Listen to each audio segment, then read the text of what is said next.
Continue reading the Holy Gospel according to St. John, with the explanation by Blessed Theophylact.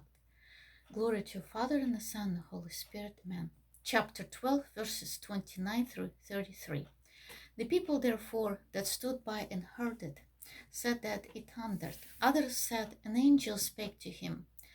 Jesus answered and said, This voice came not because of me, but for your sakes. Now is the judgment of this world.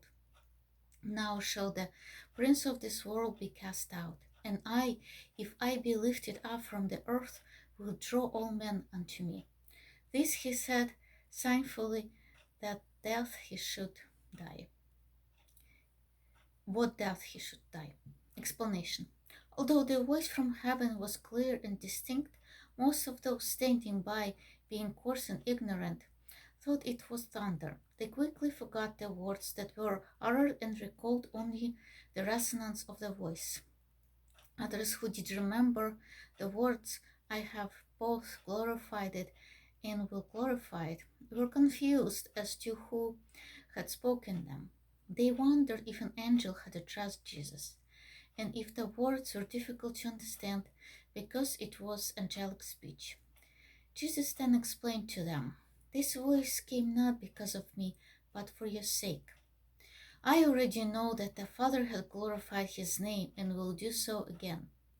You are the ones who must learn that I came to reveal on earth the glory of God's name, and therefore cannot be the Father's enemy.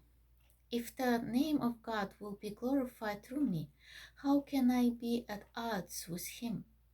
If you cannot understand, ask that you may learn. His next words, now is the judgment of this world, might appear unconnected to the Father's utterance. I have glorified and will glorify my name. But in fact, Christ is telling us that the Father's name will be glorified by the defeat and expulsion of the ruler of this world. After this will follow the judgment of the world, which entails God's vindication.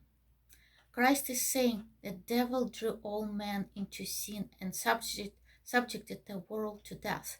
He sat upon me as well and brought about my death. However, he found no sin in me, the only sinless one.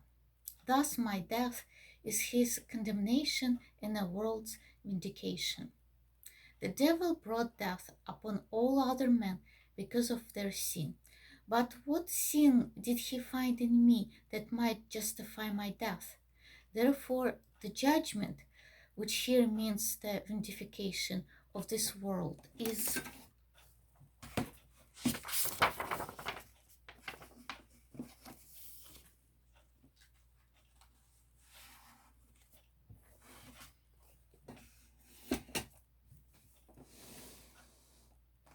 accomplished now through me.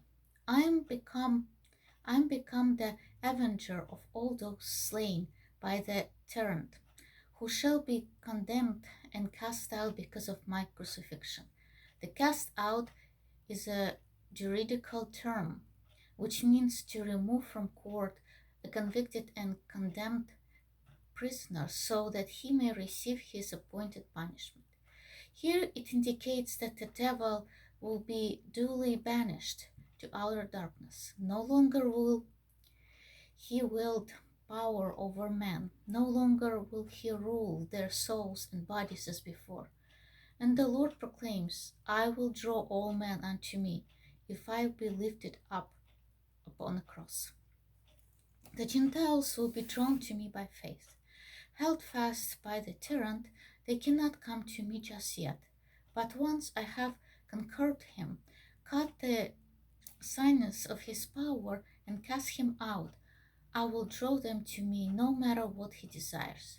Elsewhere, by a different and bolder metaphor, the Lord likens his deliverance of man from the grip of the devil to the actions of a robber who binds a strong man in order to strip him of his ill-gotten goods. No man can enter into a strong man's house and plunder his goods except he will first bind the strong man.